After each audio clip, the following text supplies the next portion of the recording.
আসসালামু আলাইকুম। এইচএসসি 26 ব্যাচের শিক্ষার্থীরা কেমন আছো? খুশির সংবাদ হচ্ছে তোমাদের পরীক্ষা 1 মাস পিছিয়ে গিয়েছে, কিন্তু আমরাও এর মাঝে অফিসের বিভিন্ন সমস্যার কারণে ইলেকট্রিসিটি ছিল না, এই কারণে তোমাদের ক্লাস নিতে পারি নাই। এখন তোমাদের 1 মাস পিছিয়ে গেছে, তার মানে এই না যে পড়াশোনা ছেড়ে দিয়ে খুব আরাম করবে। এখন তোমাদের বেশি বেশি দরকার হচ্ছে এক বসাই একটা করে টপিক শেষ করে ফেলা।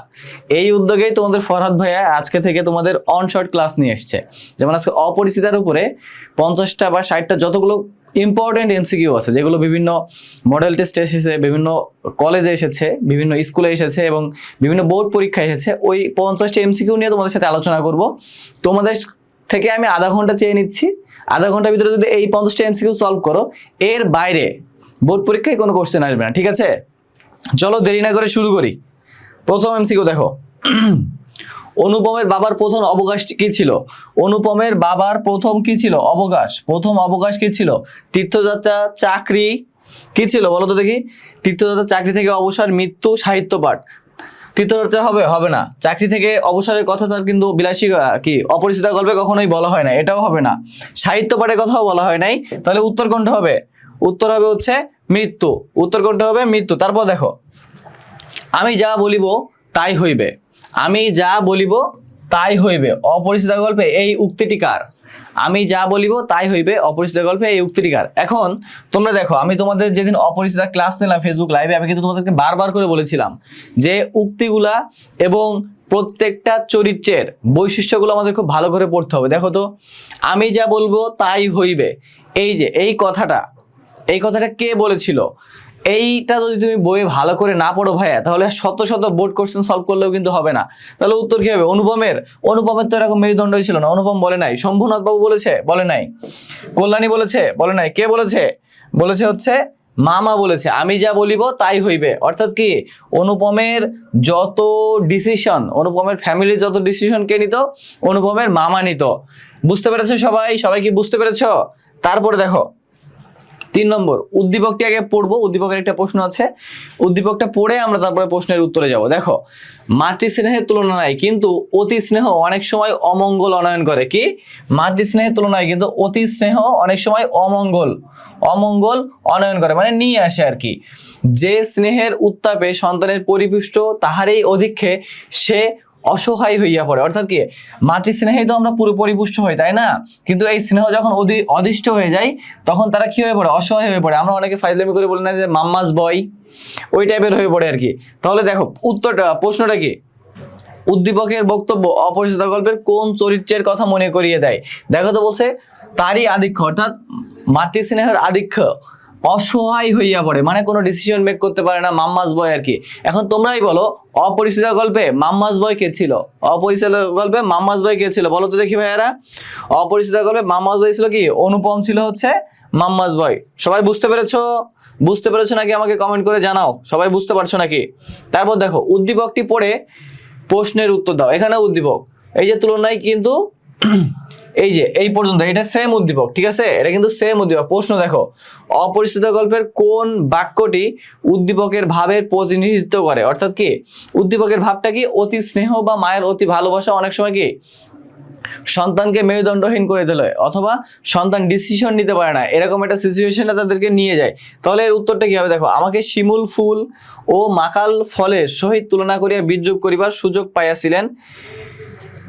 তারপর কি আছে? এই জীবনটা না দৈর্ঘ্যের হিসাবে বড় না গুণের হিসাবে? শিশুকালে আমি কোলে কোলেই মানুষ বোধ করি, সেই জন্য শেষ পর্যন্ত আমার পুরোপুরি বয়সই হইল না।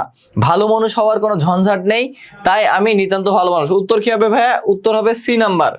উত্তর কি হবে? C number. দেখো, এই জীবনটা না দৈর্ঘ্যের হিসাবে বড় না গুণের হিসাবে বড়, এটা কিন্তু যায় না, উদ্দীপকের সাথে এটার লাইন মিল না। তারপরে কি আছে? আমাকে শিমুল ফুল ও মাকাল ফলের সহিত তুলনা করিয়া বিদ্রূপ করিবার সুযোগ পাইয়াছিলেন কে? মাস্টার মশাই পেয়েছিলেন।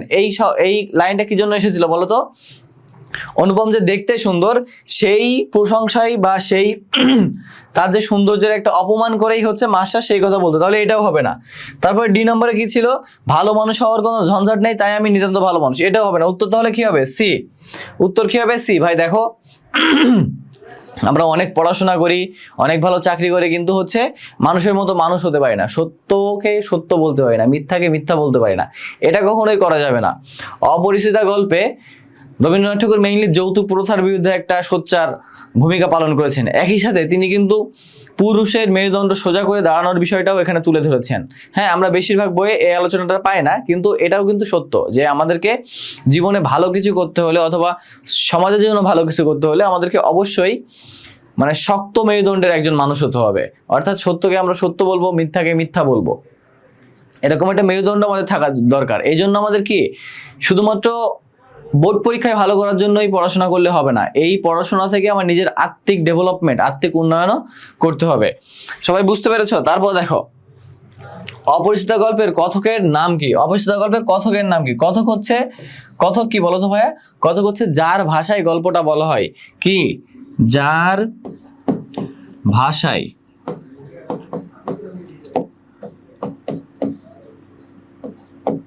গল্প বলা হয়। কথক হচ্ছে যার ভাষায় গল্প বলা হয়, অর্থাৎ যে বলে। যেমন আমি এখন পড়াচ্ছি তোমাদেরকে, এখানে কথক হচ্ছে আমি, তোমরা হচ্ছে শ্রোতা। একইভাবে অপরিচিত গল্পে কথকের নাম কি? এখানে কথক, এখানে গল্পটা কে বলেছিল? ফার্স্ট পারসন থেকে বলা হয়েছিল, এবং ফার্স্ট পারসন এখানে কে ছিল? অনুপম। কল্যাণী ছিল না? কল্যাণী ছিল না। শম্ভুনাথ ছিল? শম্ভুনাথও ছিল না। বিনুদাও ছিল না। তাহলে কে ছিল? অনুপম ছিল। অনুপম বলেছিল না আমি জীবনে একটি ছোট গল্প বলবো। এই ছোটকে কেউ যদি সামান্য মনে করে থাকেন তাহলে এই গল্পের রস কখনোই বুঝতে পারবেন না। তাহলে এই গল্পে কথকের নাম কি? কথকের নাম হচ্ছে অনুপম। এই গল্পে কথকের নাম কি? কথকের নাম অনুপম। তারপর দেখো, অপরিচিত গল্পে কথকের নাম কি? অনুপম। এটা তো পড়েই ফেললাম। তারপরে প্রশ্ন, আমার কন্যার গহনা আমি চুরি করিব এই কথা যারা মনে করে তাদের হাতে আমি কন্যা দিতে পারি না। অপরিচিত গল্পে এই উক্তিটি শম্ভুনাথ বাবুর কোন মনোভাবের প্রকাশ ঘটেছে? প্রশ্নটা খুবই ইম্পর্টেন্ট। প্রশ্নটা কিন্তু খুবই ইম্পর্টেন্ট। প্রশ্নটা খুবই ইম্পর্টেন্ট। অর্থাৎ কি বলেছে? আমার কন্যার গহনা আমি চুরি করিব এ কথা যারা মনে করে তাদের হাতে আমি কন্যা দিতে পারি না। অপরিচিত গল্পের উক্তিটিতে শম্ভুনাথ বাবুর কোন মনোভাবের প্রকাশ পেয়েছে? কোন মনোভাবের প্রকাশ পেয়েছে? একগুঁয়েমি, অহংবোধ, আত্মমর্যাদাবোধ, অভিমান। একগুঁয়েমি হবে না, একগুঁয়েমিটা হচ্ছে নেগেটিভ শব্দ। একগুঁয়েমি কি ভাইয়া? নেগেটিভ শব্দ। নেগেটিভ শব্দ, নেগেটিভ শব্দ। অহংবোধ, অহংবোধও হবে না। অভিমান, অভিমান তো সে কারোর উপরেই করে নাই। তাহলে উত্তর কি হবে? উত্তর হবে শম্ভুনাথ বাবুর অত্যন্ত আত্মমর্যাদাপূর্ণ একজন ব্যক্তি ছিলেন, আত্মমর্যাদা সম্পন্ন একজন ব্যক্তি ছিলেন, এবং তার আত্মমর্যাদা সম্পন্ন থাকার কারণেই তিনি এ কথাটা বলেছিলেন। কারণ কি, যখন আমরা দেখি অনুপম বিয়ে বাড়িতে গিয়েছে অপরিচিতা কল্যাণীকে বিয়ে করার জন্য, তখন বিয়ের আগেই অনুপমের মামা কি করেছিল? বলেছিলেন শম্ভুনাথ বাবুকে যে আমরা গহনাগুলো একবার পরীক্ষা করে নিতে চাই, গহনাগুলো ঠিকঠাক দিয়েছে নাকি পরীক্ষা করে নিতে চাই। এই কথা যখন বলেছিলেন, সবকিছু করার পর শম্ভুনাথ সাহেব এই কথাটি বলেছিলেন। অর্থাৎ কি, তাদের এই অনুপমের বা অনুপমের মামার এই টাইপের কাজকাম তাদের জন্য কি মনে হয়েছিল? অপমানসূচক মনে হয়েছিল। তারপর দেখো, কোন ঘটনাকে অপরিচিত গল্পের শীর্ষ মুহূর্ত বলা হয়? কোন ঘটনাকে অপরিচিত গল্পের কি বলা হয়? শীর্ষ মুহূর্ত। শীর্ষ মুহূর্ত বলা হয়। আমরা যখন বিভিন্ন মুভি দেখি বা নাটক দেখি, এরকম একটা পর্যায়ে থাকে না যে ধরো নাটকটা এরকম এরকম এরকম এরকম চলছে, কিন্তু এরকম একটা ক্লাইম্যাক্স, যেটাকে আমরা বলি ক্লাইম্যাক্স থাকে না, এরকম ক্লাইম্যাক্স পিকে ওঠে যখন টান টান উত্তেজনা। তোমরা যারা হচ্ছে বিভিন্ন থ্রিলার মুভি দেখো, থ্রিলার মুভি যারা দেখো তারা দেখবে যে মুভিটা সবসময় একটা থ্রিলিং পর্যায়ে থাকে, এরকম এরকম থাকে, কিন্তু মাঝে গিয়ে এরকম হয়ে যায়, গিয়ে আবার এরকম হয়ে যায়। এই যে শীর্ষ, এটাকে বলে শীর্ষ মুহূর্ত বা ক্লাইম্যাক্স। হ্যাঁ, তাহলে কি বলছে? কোন ঘটনাকে অপরিচিত গল্পের শীর্ষ মুহূর্ত বলা হয়? রেলগাড়িতে কল্যাণীর সাথে অনুপমের সাক্ষাৎ, কল্যাণী কর্তৃক বিবাহ প্রস্তাব প্রত্যাখ্যান, শম্ভুনাথ কর্তৃক কন্যা সম্প্রদায় অসম্মতি ও কল্যাণীর মাতৃজ্ঞার প্রসঙ্গ। এটা হবে না, এটা হবে না, এটা হবে না। উত্তর কি হবে? উত্তর হবে শম্ভুনাথ কর্তৃক কন্যা সম্প্রদায়ের অসম্মতি। অর্থাৎ কি, সবকিছু ঠিকঠাক চলছিল, কিন্তু হঠাৎ করে কল্যাণীর বাবা শম্ভুনাথ সাহেব কি বললেন যে আমি আপনাদের কাছে কন্যা দিব না। এটাই হচ্ছে অপরিচিত গল্পে কি ছিল? শীর্ষ অথবা কি শীর্ষ মুহূর্ত অথবা ক্লাইম্যাক্স ছিল। সবাই কি বুঝতে পারছো? সবাই কি বুঝতে পারছো ভাইয়া? এখন দেখো, পরীক্ষার আর মাত্র বাকি আছে 3 মাস মতো, 3 মাসেরও অনেক কম সময় আছে। এই সময়টা তোমরা যদি একটু ভালো করে পড়াশোনা করো ভাইয়া, একটু ভালো করে পড়াশোনা করো, তাহলে দেখবা যে লাইফ অনেক বেশি চেঞ্জড। তোমরা যারা গ্রামে আছো, তোমাদের বাবা মা যারা হচ্ছে কৃষক বা ছোটখাটো ব্যবসা বাণিজ্য করে, যেমন আমার বাবা একজন কৃষক ছিলেন, ছোটখাটো ব্যবসা বাণিজ্য করে। হ্যাঁ, যেমন আমার কিন্তু ইউনিভার্সিটিতে চান্স পাওয়ার আগে স্বপ্ন কি ছিল? আমার স্বপ্ন ছিল, আমি খুব বেশি বড় স্বপ্ন দেখতে পারতাম না, না আমি তো গ্রামে থাকি, আমার বাবা একজন কৃষক বা অথবা আমার বাবা একজন ছোট ব্যবসায়ী, আমি কি এত বড় কিছু করতে পারবো? কিন্তু যখন ভাই এইচএসসিতে ভালো রেজাল্ট হলো, মনের ভিতরে একটু জোর আসছিল, না এইচএসসিতে যখন ভালো রেজাল্ট করতে পারছি, আমি অ্যাডমিশনে ভালো রেজাল্ট করতে পারবো। তারপরে আরো আরো বেশি পরিশ্রম করেছিলাম। তখন কি আমি অ্যাডমিশনে ভালো করছিলাম, অ্যাডমিশনে ভালো করার পর কিন্তু আমি এখন ঢাকা ইউনিভার্সিটিতে পড়াশোনা করছি। এখন দেখো, আমি কিন্তু এখন টাকা রোজগার করার জন্য আমার বাবার মতো কৃষিকাজ করছি না, অথবা ছোটখাটো কোনো ব্যবসা করছি না, আমি এখন কোচিং করাচ্ছি। এখন আমি যদি কোনো চাকরি বাকরি নাও পাই ভাইয়া, হ্যাঁ আমি চাকরি বাকরি না বলে এরকম তোমাদের মতো ছোট ভাই বোনদেরকে পড়িয়ে কিন্তু আমার জীবন আমি কাটিয়ে দিতে পারবো।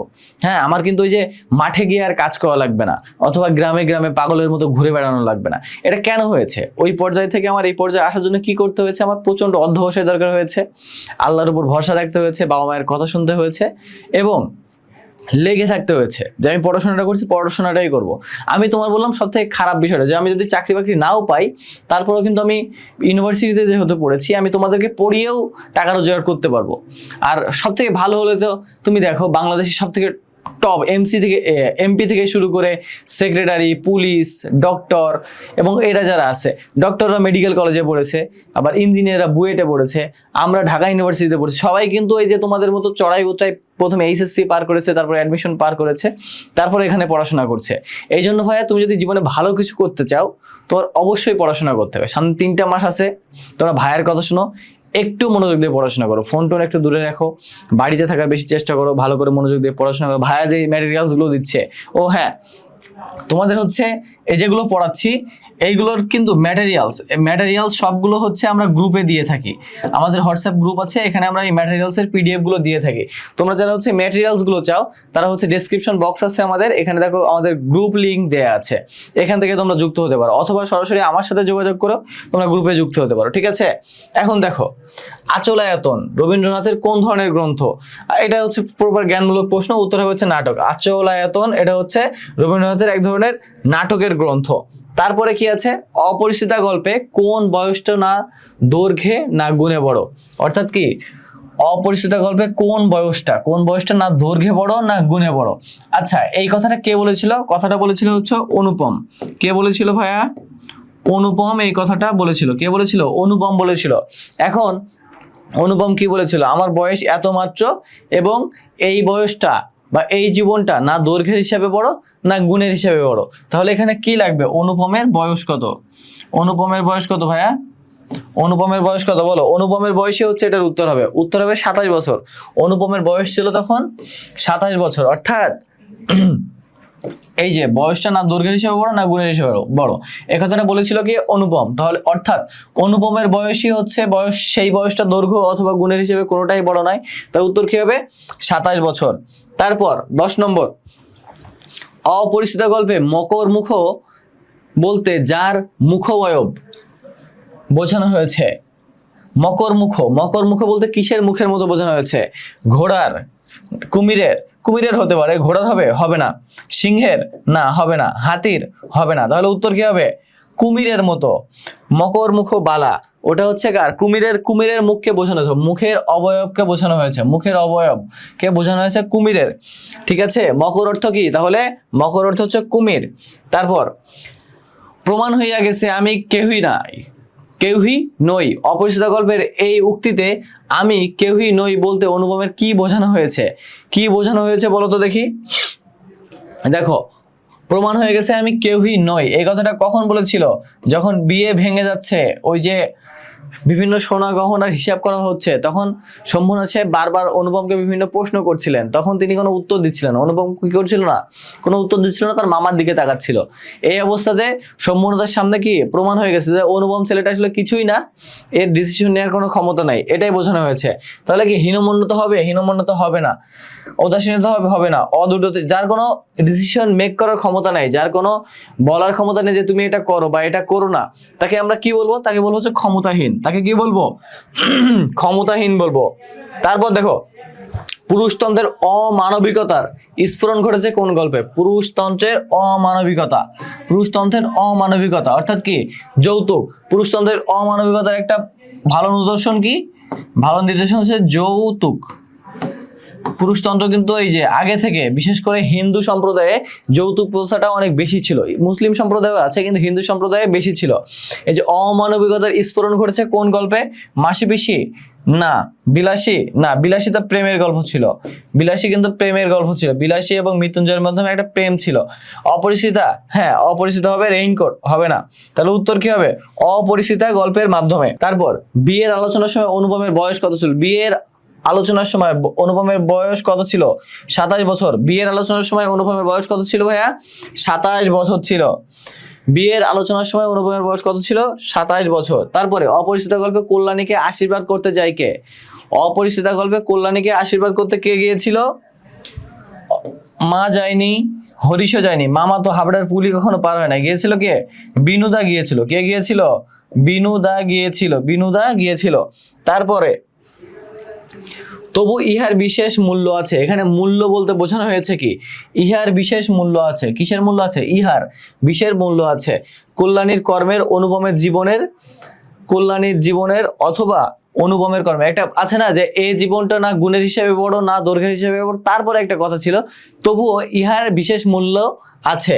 তাহলে কি প্রথম লাইন ছিল এ জীবন না দৈর্ঘ্যের হিসেবে বড় না গুণের হিসেবে বড়, কিন্তু তারপরে আর একটা লাইন ছিল কিন্তু ইহার বিশেষ মূল্য আছে। এই ইহাটা তাহলে কি?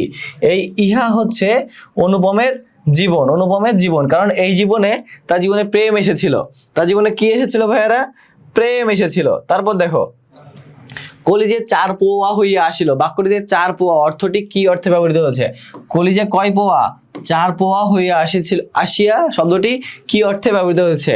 শের, শের, কেজি, পূর্ণতা, অমঙ্গল, পূর্ণতা। উত্তর হবে কি? উত্তর হবে হচ্ছে পূর্ণতা। এই দেখো তোমাদের যদি একটা বলি যে 250 গ্রাম, গ্রামে এখনো আছে, 250 গ্রামে মাছ চাষিরা হচ্ছে 1 পোয়া হিসাবে ধরে। কত হিসেবে ধরে? 1 পোয়া হিসেবে ধরে। 1 পোয়া হিসেবে ধরে। এখন 250 গ্রামটা কি? 250 গ্রাম হচ্ছে 1 কেজি। ধরো একটা সম্পূর্ণ একটা, এটা 4 ভাগের 1 ভাগ, এটা 4 ভাগের 1 ভাগ হচ্ছে কত? 250 গ্রাম। হ্যাঁ, 250 গ্রাম, কোয়ার্টার। এখন এই দেখো কলিকাল, কলিকালের কথা মনে আছে তোমাদের? কলিকাল এর পূর্ণতার কথা বোঝাতে বলা হয়েছে। কলি যখন দেখো এই একটা, এটা ধরো 1 2 3 4, এখন ধরো এই 3টা পূর্ণ আছে। হ্যাঁ, এখন বলা হচ্ছে 4 পোয়া হতে লাগিল, অর্থাৎ কি এইটা পূর্ণ হয়ে গিয়ে বৃত্তটা টোটালি পূর্ণ হয়ে যাচ্ছে না, অর্থাৎ কি পূর্ণতা পেতে যাচ্ছে। এই কথাটাই বলা হয়েছে যে 4 পোয়া হইয়া আসিল, অর্থাৎ কি কলিকাল পূর্ণতা পাইতে লাগিল। তাহলে বিষয়টা কি হবে? এখানে 4 পোয়া বলতে কি বোঝানো হয়েছে? পূর্ণতাকে বোঝানো হয়েছে। তারপর দেখো অপরিচিত গল্পে জরিমা শব্দের অর্থ কি? জরিমা শব্দের অর্থ কি? অপরিচিত গল্পে কিসের অর্থ কি? জরিমা শব্দের অর্থ কি? জরিমা শব্দের অর্থ কি? অনাড়ষ্ঠ, অসাড়, মুকুল, জড়ত্ব। জরিমা অর্থ হচ্ছে কি? জরিমা অর্থ জড় জড় ভাব। কি ভাব? জড় ভাব, জড় ভাব। অথবা কি জরিমা অর্থ জড় ভাব, আর কি হতে? আনকমফোর্টেবল। ইংলিশে হতে পারে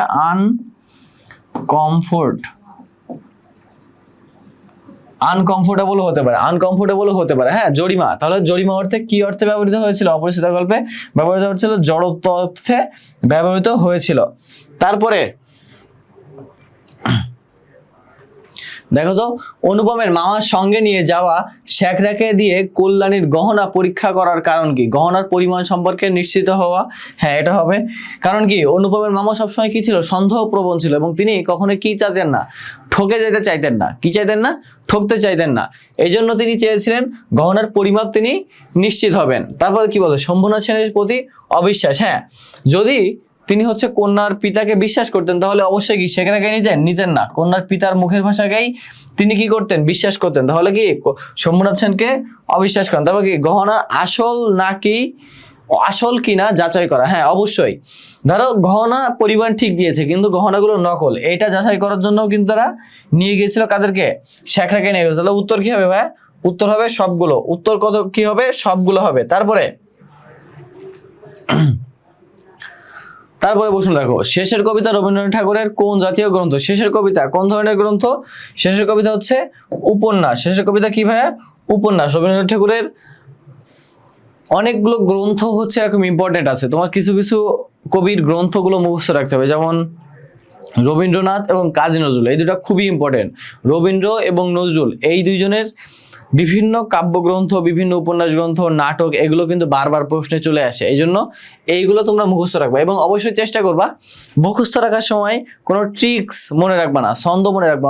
অনেক টিচার আছে এই ছন্দগুলো মনে রাখার জন্য উৎসাহিত করে, কিন্তু আমি এটা কখনোই বলবো না, কারণ হচ্ছে আমাদের এগুলো সরাসরি মনে রাখা উচিত। হ্যাঁ, একটু কষ্ট বেশি হবে, কিন্তু আমাদের করতে হবে কি, এগুলো ট্রিক্স বাদ দিয়ে সরাসরি মনে রাখতে হবে। তারপর দেখি কি আছে। তবু ইহার বিশেষ মূল্য আছে। এখানে মূল্য বলতে বোঝানো হয়েছে কি, অনুপমের জীবন, কল্যাণীর জীবন, অনুপমের কর্মের, অনুপমের কল্যাণীর কর্মের। উত্তর হবে কি, অনুপমের জীবনের একটি বিশেষ মূল্য আছে। অপরিচিত গল্পের শীর্ষ মুহূর্ত কোনটি? অপরিচিত গল্পের শীর্ষ মুহূর্ত হচ্ছে এই যে শম্ভুনাথ সেনের কন্যা সম্প্রদানে অসম্মতির কারণ। তারপরে অপরিচিত গল্পের শীর্ষ মুহূর্ত তো পড়লাম। তারপরে প্রশ্ন দেখো, মামাকে অনুপম তার ভাগ্য দেবতার এজেন্ট বলেছিল কেন? মামাকে অনুপম তার ভাগ্য দেবতার এজেন্ট বলেছিল কেন? এই প্রশ্নটা কেমন বলতো? এই প্রশ্নটা কিন্তু অনুধাবনমূলক প্রশ্ন। মামা অনুপমকে স্বাধীনতা দেওয়াই হবে না, এটা হবে না। কারণ কি, মামা কখনোই অনুপমকে স্বাধীনতা দেয়নি। অনুপমের সবকিছু মামার নিয়ন্ত্রণে থাকাই, হ্যাঁ এটা হতে পারে। বিচক্ষণতায় মামা সেরা হওয়াই হবে না, এটাও হবে না। মামার অভিভাবকত্বে নিশ্চয়তা পাওয়াই, এটাও হবে না। উত্তর হবে কোনটা? উত্তর হবে 2 নাম্বার। তারপর দেখো, তারপরে প্রশ্ন, অনুপমের বিয়ে সম্বন্ধে মামা আর কথা তোলেনি কেন? অনুপমের বিয়ে সম্বন্ধে মামা আর কথা তোলেনি কেন? মেইনলি লজ্জায় কথা তোলে নাই। কি যেন কথা তোলে নাই ভাই? লজ্জায়। মামা প্রথম দিকে রেগেছিল, হ্যাঁ রেগেছিল, কিন্তু পরে সেই রাগ কেটে যায়।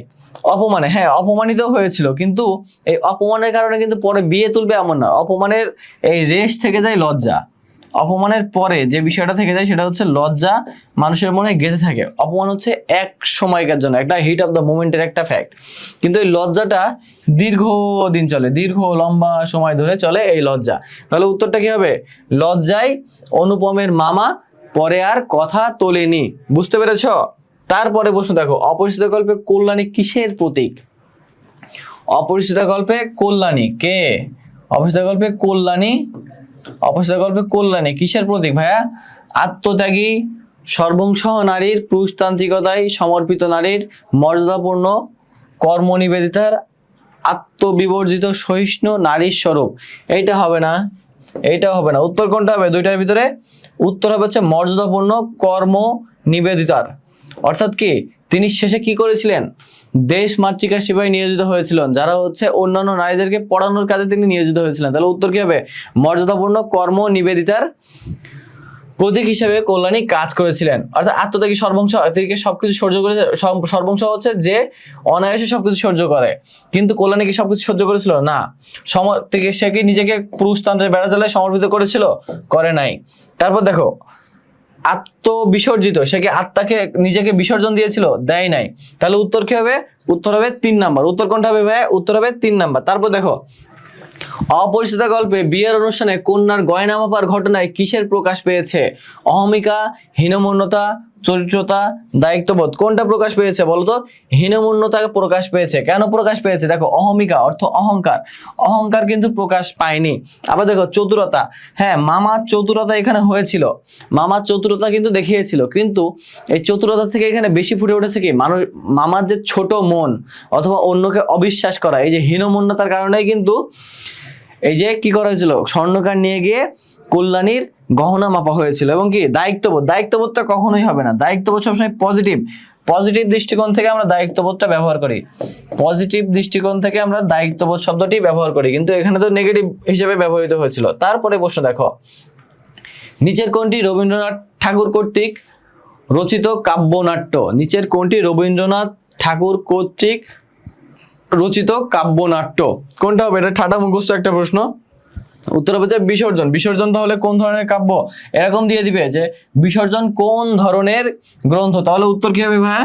উত্তর হবে কাব্য নাট্য। আচ্ছা, তোমাদেরকে একটা বিষয় বলি, তোমরা যেহেতু রেকর্ডেড ক্লাস করছো তাই না, রেকর্ডেড ক্লাসে আমি যখন প্রশ্ন করব, তোমরা জানি তোমাদের সামনে কেউ নাই, তোমাদের কথা আমি শুনতে পারবো না, কিন্তু এক কাজ করবা, আমি যে প্রশ্নগুলো করবো সেগুলো তোমরা মুখোমুখি অ্যান্সার করবা। কি করবা? মুখোমুখি অ্যান্সার করবা। তাহলে হবে কি জানো, তোমার মেমোরি রিকল হবে। মেমোরি রিকলের কারণে কি হবে, এই যে কাব্যনাট্যটা বললে পরে তুমি যখন 2-1 বার বলবা তখন হচ্ছে বিসর্জন এটা তুমি যখনই দেখবা তখনই তোমার মাথায় চলে আসবে যে কাব্যনাট্য। এটা হচ্ছে কিন্তু হাফেজরা বারবার যখন পড়ে, বারবার পড়ার কিন্তু মেইন কারণ হচ্ছে এটা, যাতে একটা ওয়ার্ড শুনলে তাদের পরের ওয়ার্ড মনে পড়ে যায়। এই জন্য আমি যেই প্রশ্নই করি তোমরা বারবার উত্তর করবা। এই জন্যই কিন্তু আমি রেকর্ডেড ক্লাসে বারবার প্রশ্ন করি, কারণ আমি নিজেও জানি যে আমি যে প্রশ্ন করছি আমার ছোট ভাইদেরকে এরা কিন্তু উত্তর দিচ্ছে না, বা ছোট আপু কিন্তু উত্তর দিচ্ছে না। এই জন্য তোমাদেরকে কি করতে হবে, যখন তোমরা ক্লাসটা করছো অবশ্যই এটা বারবার উত্তরটা করবা, ঠিক আছে? তারপর আসি, তাহা হইলে তামাশা যেটুকু বাকি আছে তাহা পুরা হইবে। তাহা হইলে তামাশার যেটুকু বাকি আছে তাহা পুরা হইবে। কি হইলে? তামাশার যেটুকু বাকি আছে তাহা পুরা হইবে। এটি বুঝিয়ে দেয় কোনে পক্ষ, বয়স্করা, আত্মীয়রা, হতৈষীরা। উত্তর কি হবে? হতৈষীরা অর্থাৎ কি? যারা হচ্ছে ভালো চায়। এটার অর্থ কি? ভালো চাই যারা, অর্থাৎ কি এটা এখানে এই এই এই উক্তিটা কেন এসেছিল বলতো? এই উক্তিটা এসেছিল অনুপমের মামা এই যে বিবাহ যখন প্রত্যাখ্যান করলো শম্ভুনাথ, তখন অনুপমের মামা চেয়েছিলেন কেস করবে, পুলিশ কেস করবে, পুলিশ কেস করবে। তখন তার আশেপাশের মানুষ যারা তাদেরকে ভালো চায়, তাদের ভালো চায়, তারা বলেছিল, হতৈষীরা বলেছিল যে, হিতৈষীরা কি বলেছিল?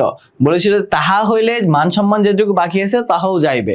হ্যাঁ, এই টাইপের একটা কথা বলেছিল। তারপরে কি হয়? অনুপমের মামা ঠান্ডা হয়ে গিয়েছিল। তারপর দেখো, মন্দ নহে বটে খাঁটি, মন্দ নহে খাঁটি সোনা বটে। উক্তিটি কার? এই প্রশ্নটা খুবই গুরুত্বপূর্ণ। এই প্রশ্নটা ভাই খুবই গুরুত্বপূর্ণ। আমরা যখন এইচএসসি পরীক্ষা দিচ্ছি তখন এই প্রশ্নটা এসেছিল। মন্দ নহে খাঁটি সোনা বটে, উক্তিটি কার? অনুপমের না, অনুপমের না, হরিশের না, হরিশের না, মামার না, মামার না। তাহলে উক্তিটি কার ভাইয়া? উক্তিটি হচ্ছে বিনুদার। এবং বিনুদার ভাষা কি ছিল? বিনুদার ভাষা ছিল অত্যন্ত আট। অত্যন্ত কি? আর অর্থ কি? আমরা যেটাকে বলতাম চমৎকার, তিনি কি বলতেন? চলনসই। আমরা যেটাকে বলতাম চমৎকার, তিনি কি বলতেন? চলনসই। তারপরে প্রশ্ন দেখো, সেখানে গরিব গৃহস্থের মতোই থাকেন। সেখানে গরিব গৃহস্থের মতোই থাকেন। কোন জায়গার কথা বলা হয়েছে? কোন জায়গার কথা বলা হয়েছে বলো তো ভাইয়া? অর্থাৎ কি? পশ্চিমে। পশ্চিমে কারা থাকেন? সেখানে গরিব গৃহস্থের মধ্যে থাকেন কারা? এই যে শম্ভুনাথটা কোথায় থাকেন? পশ্চিমে। পশ্চিমে থাকে শম্ভুনাথ এবং কল্যাণী কোথায় থাকতো? পশ্চিমে থাকতো। হ্যাঁ, এবং সেখানে কি অবস্থায় থাকতো? গরিব গৃহস্থের মতো থাকতো। অর্থাৎ এখানে লুকিয়ে দিয়েছে, দেখো এখানে কিন্তু প্রশ্ন দুইটা আছে। এখানে যদি প্রশ্ন থাকতো কল্যাণী এবং কল্যাণীর বাবা কোথায় গরিব গৃহস্থের মতো থাকেন, তাহলে প্রশ্নটা সহজ হতো। কিন্তু কি করেছে? সেখানে গরিব গৃহস্থের মতোই থাকেন, অর্থাৎ কারা কোথায় থাকে? পশ্চিমে থাকে। তোমরা যদি এখন না জানো যে এই উক্তিটা কোন বেসিসে এসেছে, কোন বেসিসে, তাহলে কিন্তু তোমরা এই উত্তর করতে পারবা না। এই জন্য টেক্সট বুকটা একটু ভালো করে পড়বা, ঠিক আছে? তারপরে দেখো তো কি আছে, আমার ভাগ্যে প্রজাপতির সঙ্গে পঞ্চস্বরের কোনো বিরোধ নাই। কথাটির মর্মার্থ নিচের কোনটিতে প্রকাশ পেয়েছে? মদন দেবতার পঞ্চস্বরের প্রভাব, বিয়ের দেবতার সঙ্গে বিরোধ নেই, বিয়ের বিষয়ে কোনো বাধা নেই, বিষয়ে উপযুক্ত সময় এখন। উত্তর কোনটা হবে? উত্তর হবে গ নম্বর। উত্তর কোনটা হবে? গ নম্বর। বিয়ের বিষয়ে কোনো বাধা নেই, অর্থাৎ কি? বিয়ের কথা যখন চলছিল, সবকিছু ঠিকঠাক যাচ্ছিল যখন, তখন এই কথাটা বলেছিল কে? অনুপম, যে আমার ভাগ্য দেবতার সাথে পঞ্চস্বরের কি নাই? কোনো বিরোধ নাই। ঠিক আছে, সবাই কি বুঝতে পেরেছো এটা? দক্ষযোগ্য শব্দের অর্থ কি? দক্ষযোগ্য শব্দের অর্থ কি? দক্ষযোগ্য শব্দের অর্থ কি? এটা শব্দার্থ থেকে এসেছে এবং এই প্রশ্নটা ইম্পর্টেন্ট। দক্ষযোগ্য শব্দের অর্থ কি? এই প্রশ্নটা এসেছে কিন্তু শব্দার্থ থেকে এবং এটা ইম্পর্টেন্ট। উত্তর হবে হচ্ছে হট্টগোল। উত্তর কি হবে ভাইয়া? হট্টগোল। দক্ষযোগ্য শব্দের অর্থ কি? হট্টগোল। দক্ষযোগ্য শব্দের অর্থ কি? হট্টগোল। তারপরে দেখো, রবীন্দ্রনাথ ঠাকুর কত সালে সাহিত্য নোবেল পান? রবীন্দ্রনাথ ঠাকুর 1913 সালে সাহিত্যে নোবেল পায়। তার কিসের? গীতাঞ্জলি কাব্যে। গীতাঞ্জলি কাব্যের ইংরেজি অনুবাদের কারণে, গীতাঞ্জলি কাব্যগ্রন্থ যেটা আছে সেটার ইংরেজি অনুবাদের কারণে 1913 সালে তিনি কি পান? নোবেল পান। কিসে? সাহিত্যের উপরে নোবেল পান এবং তিনি কিন্তু এশীয়দের মধ্যে প্রথম নোবেল বিজয়ী। তারপর দেখো, অনুপমের মামার কোন ধরনের কন্যা পছন্দ নয়? অনুপমের মামার কোন ধরনের কন্যা পছন্দ নয়? ধনীর হতে পারে, সুন্দর না, অসুন্দর না, গরিবের না। তার বরং হচ্ছে অনুপমের মামার বরং হচ্ছে গরিবের মেয়ে পছন্দ। কারণ কি? গরিব মানুষ অনুপমের বাসায় আসলে কি মাথা এরকম হেড করে থাকবে, মাথা হচ্ছে এরকম হেড করে থাকবে। কিন্তু ধনীর মেয়ে আসলে তার ভিতরে আলাদা একটা ইয়ে থাকবে, গ্রাস থাকবে, এই জন্য কি তার ধনীর মেয়ে পছন্দ নয়। তাহলে উত্তর কি হবে ভাইয়া? উত্তর হবে অনুপমের মামার ধনীর মেয়ে পছন্দ নয়। উত্তর কি হবে? অনুপমের মামার ধনীর মেয়ে পছন্দ নয়। তারপর দেখো, সানাই, ঢোল ও কাশি এই 3 প্রকার বাদ্যযন্ত্র সৃষ্ট ঐক্যতানকে কি বলে? ঐক্যতানকে কি বলে বলো তো? এই 3 প্রকার সানাই, ঢোল, বাঁশি এই 3 প্রকার শব্দ বাদ্যযন্ত্রের সৃষ্ট ঐক্যতানকে বলে হচ্ছে রসন চৌকি। কি বলে ভাইয়া? রসন চৌকি। এখন প্রশ্ন আসতে পারে রসন চৌকি কি? রসন চৌকি কি? এটা ক নম্বরে প্রশ্ন আসতে পারে, এবং এই প্রশ্নটা কিন্তু অনেক বেশি ইম্পর্টেন্ট। এই প্রশ্নটা কি? অনেক বেশি ইম্পর্টেন্ট। এই প্রশ্ন হচ্ছে অনেক বেশি ইম্পর্টেন্ট, এটা খুব ভালো করে তোমাদের পড়তে হবে। এখন দেখো, অপরিচিত গল্পে অনুপমের আসল অভিভাবককে? অপরিচিত গল্পে অনুপমের আসল অভিভাবককে? হরিশ না, মা না, বিনুদা না, অভিভাবক হচ্ছে কে? মামা। অপরিচিত গল্পে অনুপমের আসল অভিভাবক হচ্ছে অনুপমের মামা। তারপরে প্রশ্ন, অপরিচিত গল্পে কল্যাণী মাতৃআজ্ঞা বলতে কি বুঝিয়েছে? অপরিচিত গল্পে কল্যাণী মাতৃআজ্ঞা বলতে কি বোঝায়? মায়ের আদেশ, মায়ের অনুরোধ, নারী শিক্ষার ব্রত, দেশ সেবার আত্মনিয়োগ। কি হবে তাহলে?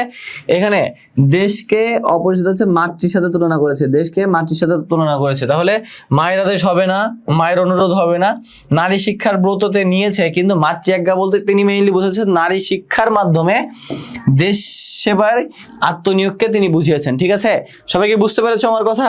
সবাই বুঝতে পেরেছো? অপরিচিত গল্পে কল্যাণীর বিয়ে না করার সিদ্ধান্তের কারণ কি ছিল? দেখো, এই প্রশ্নগুলো, এই টাইপের প্রশ্ন যেগুলো অনুধাবনমূলক প্রশ্ন, এগুলো হচ্ছে একটু ক্রিটিক্যাল। তোমার দেখে মনে হবে 4টাই উত্তর হবে, আবার দেখে মনে হবে কোনোটাই উত্তর হবে না। এই প্রশ্নগুলো সলভ করার জন্য আমাদের প্রচুর পরিমাণে প্র্যাকটিস করতে হবে। এই জন্যই কিন্তু তোমাদের মেইনলি এই যে এমসিকিউ ক্লাসের সিরিজটা নিয়ে আসা। আমি প্রতিদিন চেষ্টা করবো হচ্ছে প্রত্যেকটা চ্যাপ্টার যতগুলো আছে সবগুলোর উপর আমি এমসিকিউ তোমাদেরকে অন শর্ট ক্লাস দিব, এবং এই ক্লাসগুলো তোমরা যদি করো এবং এই ক্লাসগুলো করে তো এই ডাউটগুলো ক্লিয়ার হচ্ছে। এবং পাশাপাশি হচ্ছে আমাদের হোয়াটসঅ্যাপ গ্রুপ আছে, হোয়াটসঅ্যাপ গ্রুপে তোমাদেরকে যতগুলো হচ্ছে লাগে, যত ম্যাটেরিয়ালস লাগে আমার সব হচ্ছে এখানে দিচ্ছি তোমাদেরকে। এখানে অনেক স্টুডেন্ট আছে, এখন যারা এখনো অ্যাড হও নাই, ডেসক্রিপশন বক্সে লিঙ্ক দেওয়া আছে, এখান থেকে অ্যাড হয়ে যাও। ঠিক আছে, দেখো, অপরিচিত গল্পে কল্যাণীর বিয়ে না করার সিদ্ধান্তের কারণ কি ছিল? পিতৃআদেশ না, পিতৃআদেশ ছিল না। লোকলজ্জা না, ক্ষোভ ছিল না। উত্তর হবে কি? আত্মমর্যাদা। উত্তর কি হবে ভাইয়া? আত্মমর্যাদা। তারপরে প্রশ্ন দেখো, অপরিচিত গল্পে শম্ভুনাথ সেনের পেশা কি ছিল? অপরিচিত গল্পে শম্ভুনাথ সেনের পেশা কি? প্রশ্নটা ইম্পর্টেন্ট, প্রশ্নটা অনেক বেশি ইম্পর্টেন্ট। দেখো, অপরিচিত গল্পে শম্ভুনাথ সেনের পেশা কি ছিল? ব্যবসা। সে কি ব্যবসা করতেন? না, ব্যবসা করতেন না। ব্যবসা করতো কে? আইন ব্যবসা করতো কে? অথবা ওকালতি করতে হচ্ছে অনুপমের বাবা। এখন দেখো, ওকালতি না, ওকালতি করতো কে? অনুপমের বাবা। অনুপমের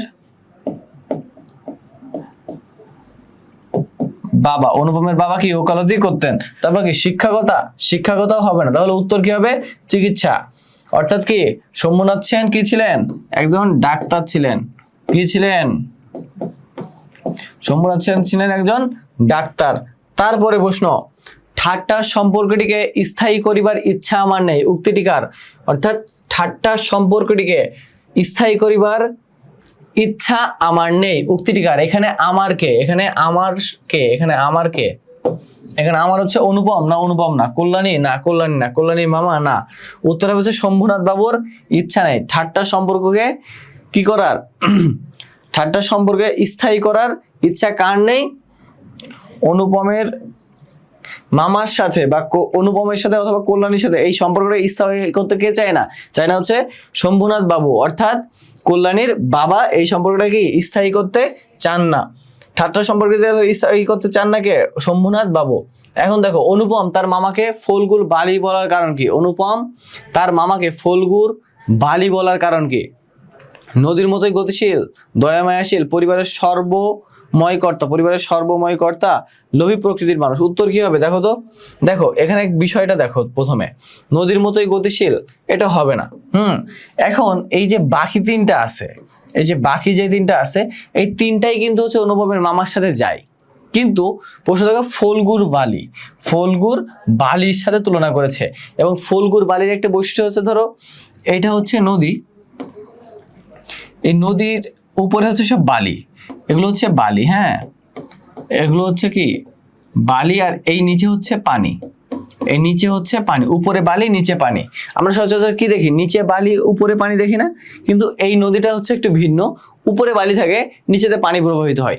এবং এই বালিতে তুমি যাই দাও না কেন এরকম আস্তে আস্তে ডুবে যায়। হ্যাঁ, এরকম আস্তে আস্তে ডুবে যায়, আস্তে আস্তে কি হয়, ডুবে যায়। এই জন্য এখন দেখো এই যে স্বভাব কোনটার মধ্যে, দয়া মায়াহীন না, এইটার সাথে এই যে ফল্গুর বালির কোনো সম্পর্ক নেই। লোভী প্রকৃতির মানুষ না, এটাও হয় না। কিন্তু দেখো পরিবারের সর্বময় কর্তা, অর্থাৎ কি সে পরিবারের যত কাজ আছে সবগুলোকে কি এই বালির মধ্যে টেনে নিয়েছে কে, অনুপমের মামা। অনুপমের মামা ফল্গুর বালির মতো সবকিছু তার নিজের মধ্যে টেনে নিয়েছে। অর্থাৎ কি পরিবারের যে কাজই করা হোক, অনুপমের বিয়ে থেকে শুরু করে অন্য কোনো আসবাবপত্র কেনা, সবগুলোই নির্ভর করে কার উপরে, অনুপমের মামার উপরে। তারপর প্রশ্ন দেখো তো, অপরিচিত গল্পে কল্যাণী কোন স্টেশনে নেমেছিল? কোন স্টেশনে নেমেছিল? এই প্রশ্নটা অনেক বেশি ইম্পর্টেন্ট। কল্যাণী কোন স্টেশনে নেমেছিল? প্রশ্নটা ইম্পর্টেন্ট। কল্যাণী নেমেছিল হচ্ছে হাওড়া স্টেশন। কোন স্টেশন নেমেছিল? হাওড়া স্টেশনে। ইন্ডিয়ার হাওড়া স্টেশন কিন্তু অনেক বেশি বিখ্যাত, অনেক বড় একটা ট্রেন স্টেশন। তারপরে অপরিচিতা গল্পে, এটা তো পড়লামই, কোন পুরুষের জবানিতে লেখা হয়েছে? কোন পুরুষের জবানিতে লেখা আছে? উত্তম পুরুষ। তোমরা কি এটা বুঝো?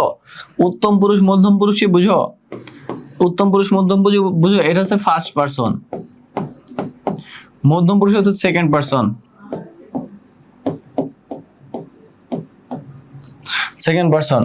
এখন দেখো উত্তম পুরুষ অর্থাৎ কি, এখানে অনুপম কি নিজেই বলেছে না কথাটা?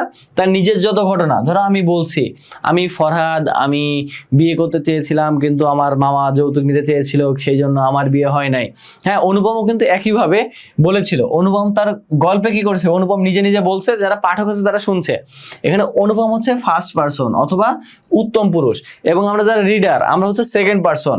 আমরা কি, আমরা যারা পাঠক ওই গল্প যা পড়েছি আমরা সেটা কি, আমরা হচ্ছে সেকেন্ড পারসন অথবা মধ্যম পুরুষ। এবং আমরা এই গল্প যখন বলবো অন্যকে, এই গল্প যখন অন্যকে বলবো তখন আমরা হচ্ছে থার্ড পারসন হয়ে যাব। ঠিক আছে, বুঝতে পারছো? অর্থাৎ নিজের কাহিনী যখন সে নিজেই বলছে, অর্থাৎ কি সে হচ্ছে উত্তম পুরুষ। এবং অপরিচিতা গল্পে কিন্তু যত কাহিনী বা যত ঘটনা কার মুখ দিয়ে উচ্চারিত হয়েছে? অনুপমের মুখ দিয়েই উচ্চারিত হয়েছে বা কি জবানিতে লেখা হয়েছে। এই জন্য অনুপমের যে অপরিচিতা গল্পের লেখাটাকে আমরা কোন পুরুষে বলবো? তাহলে উত্তম পুরুষে লেখা। কোন পুরুষে লেখা ভাইয়া?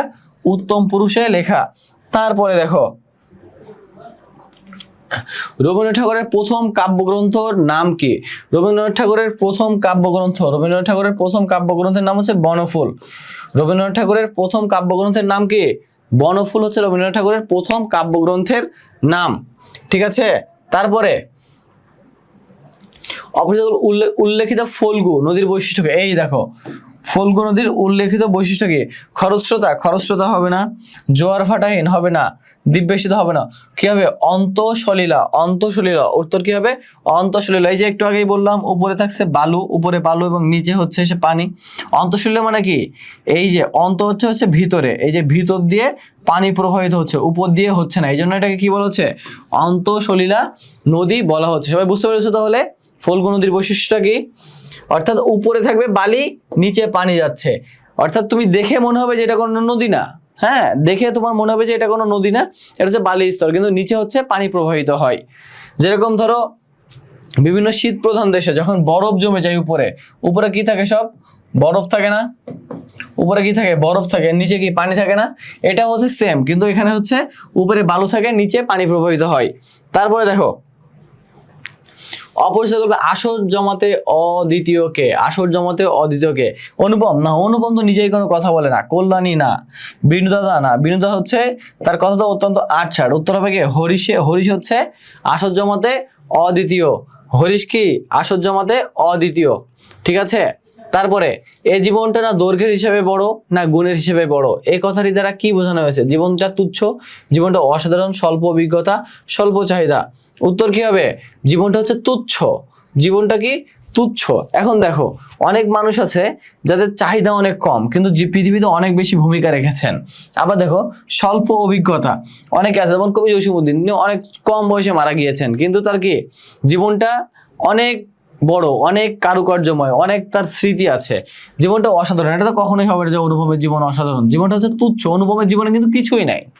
হ্যাঁ, তার জীবনে কিছু নাই, সে জাস্ট বড় হয়েছে, খেয়েছে দিয়েছে, পড়াশোনা করেছে, এখন ওর মায়ের কোলে বসে আছে। এটা জীবনটা কি তুচ্ছ জীবন। অপরিচিত গল্পে সরসরসনার গুণ কার আছে? অপরিচিতার নাই, অনুপমের নাই, বিনোদার নাই, উত্তরকার হরিশের। এই প্রশ্ন দুইটা এর আগেও এক টাইপের প্রশ্ন আসছিল। এই প্রশ্নগুলো কিন্তু অনেক বেশি ইম্পর্টেন্ট ভাইয়া, এই প্রশ্ন অনেক বেশি ইম্পর্টেন্ট। আচ্ছা, আর আমাদের প্রশ্ন বাকি আছে মাত্র 5টা। আজকে আমি কিন্তু সব থেকে গুরুত্বপূর্ণ মোস্ট ইম্পর্টেন্ট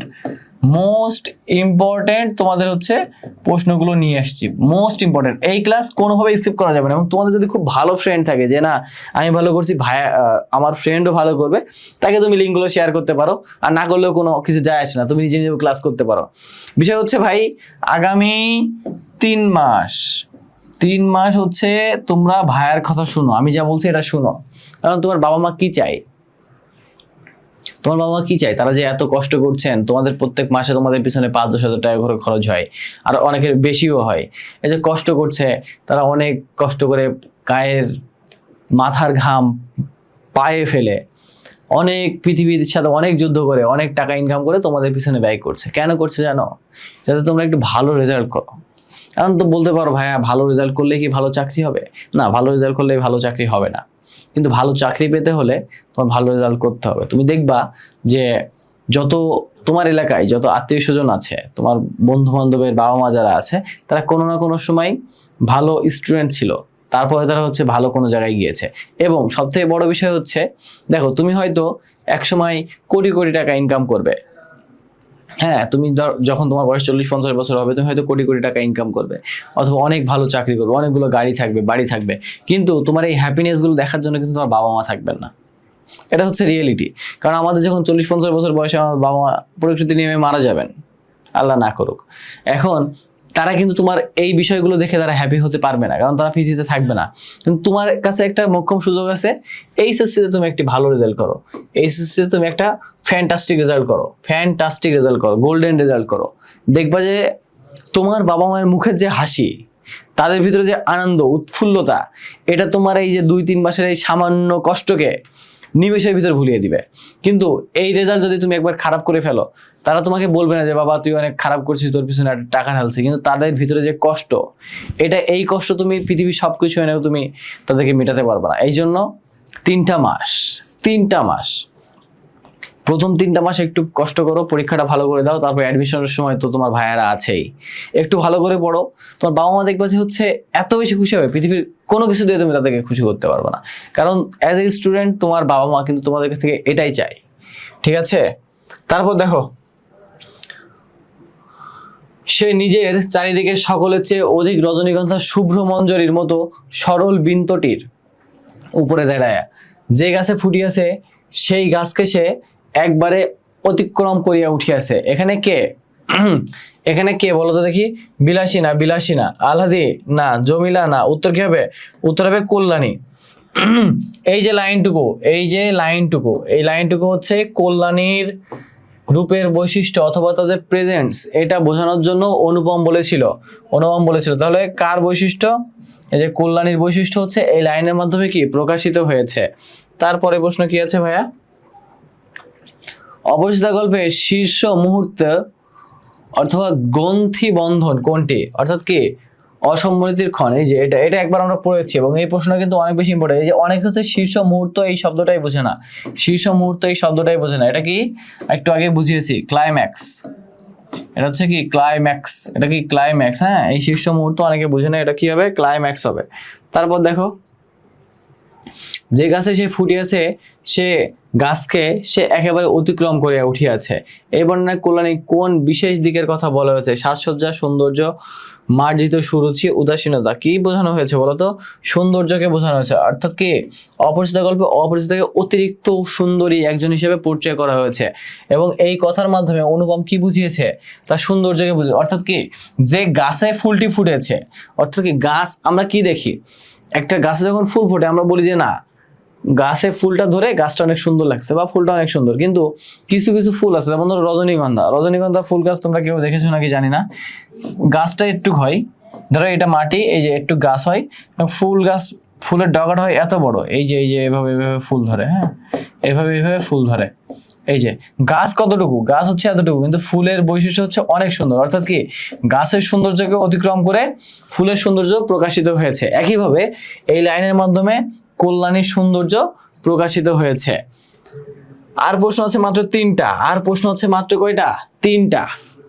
দেখো, অপরিচিত গল্পে কল্যাণী বিয়েতে কোন রঙের শাড়ি পরেছে বলে অনুপম কল্পনা করে? কোন রঙের শাড়ি পরেছে ভাইয়া? লাল রঙের শাড়ি পরেছে। লাল রঙের শাড়ি পরেছে, অর্থাৎ কি বিয়েতে বেশিরভাগ বিয়েতেই সবাই কি শাড়ি পরে? লাল শাড়ি পরে। এই জন্য অনুপমও কি কল্পনা করে? অনুপমের কল্পনা কিন্তু এটা।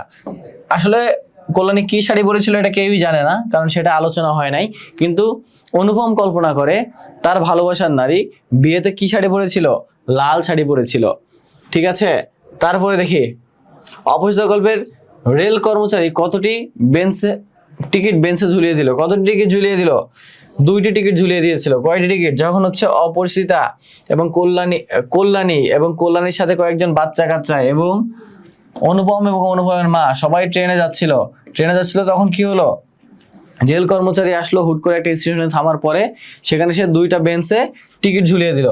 কয়টা টিকিট? 2টা টিকিট ঝুলিয়ে দিয়েছিল। বলেছিল যে এই সিটে আপনারা বসতে পারবেন না, এই সিট আগে থেকে বিক্রি হয়ে গিয়েছে। সেই সময় কি করেছিল? কল্যাণী প্রতিবাদ করেছিল। ঠিক আছে, তাহলে কয়টি টিকিট? এই প্রশ্ন কিন্তু অনেক বেশি ইম্পর্টেন্ট, এগুলো আগে বোর্ডে আসে না, এই জন্য এবার আসার সম্ভাবনা আছে। এই প্রশ্নটা অনেক বেশি ইম্পর্টেন্ট। আজকের ক্লাসের লাস্ট প্রশ্ন ভাইয়া, আজকের ক্লাসের শেষ প্রশ্নটা কি দেখো। কে অনুপমকে শিমুল ফুলের সাথে তুলনা করতেন? কে অনুপমকে শিমুল ফুলের সাথে তুলনা করতেন? মামা না, বিনুদা না, হরিশ না। উত্তর কি হবে? পণ্ডিত মশাই হচ্ছে অনুপমকে শিমুল ফুলের সাথে তুলনা করতেন। শিমুল ফুলের সাথে তুলনা করছেন কে? মাস্টার মশাই হচ্ছে শিমুল ফুলের সাথে তুলনা করতেন। সবাই বুঝতে পেরেছো? আজকে কিন্তু আমরা এই যে 50টা এমসিকিউ করলাম, এগুলো হচ্ছে মোস্ট ইম্পর্টেন্ট এমসিকিউ, এগুলো হচ্ছে মোস্ট ইম্পর্টেন্ট এমসিকিউ। আমি কিন্তু অনুধাবন, জ্ঞানমূলক, উদ্দীপক সবগুলো মিলিয়ে তোমাদের এই 50টা এমসিকিউ নিয়ে আসছি। এই 50টা এমসিকিউ তোমরা ভিডিওতে যারা দেখে শেষ করছো অবশ্যই অনেক বেশি ভালো করেছো, এবং এগুলো হচ্ছে রিভিশন দেওয়ার জন্য এগুলোর পিডিএফ আকারে হচ্ছে আমাদের হোয়াটসঅ্যাপ গ্রুপে দিয়ে দিয়েছি। তোমাদের যাদের দরকার তোমরা হোয়াটসঅ্যাপ গ্রুপে অ্যাড হয়ে পিডিএফ গুলো নিয়ে নিতে পারো। একই সাথে তোমাদের বাংলার যতগুলো ক্লাস আছে সবগুলোর পিডিএফ ওখানে দেওয়া হবে এক এক করে, কারণ আজকে একটা ক্লাস গেল, আগামীকাল যাবে, সবগুলো ক্লাসের পিডিএফ আমরা ওখানে দিচ্ছি, এবং যত রকম সাজেশন তোমাদের দরকার হয় ওখানে দেওয়া হচ্ছে। পাশাপাশি ইংলিশ এবং অন্যান্য সাবজেক্টের ব্যাকআপও তোমরা হচ্ছে আগামী 3 মাসের ভিতরে আমার থেকে এবং অন্যান্য টিচার যারা আছেন তাদের থেকে তোমরা পাবে। তো এই 3 মাস আমি তোমাদেরকে আবার বলবো একটু ভালোভাবে পড়াশোনা করো, আর তোমার ফরহাদ ভাইয়ের জন্য দোয়া করো, তোমাদের জন্য অনেক অনেক দোয়া।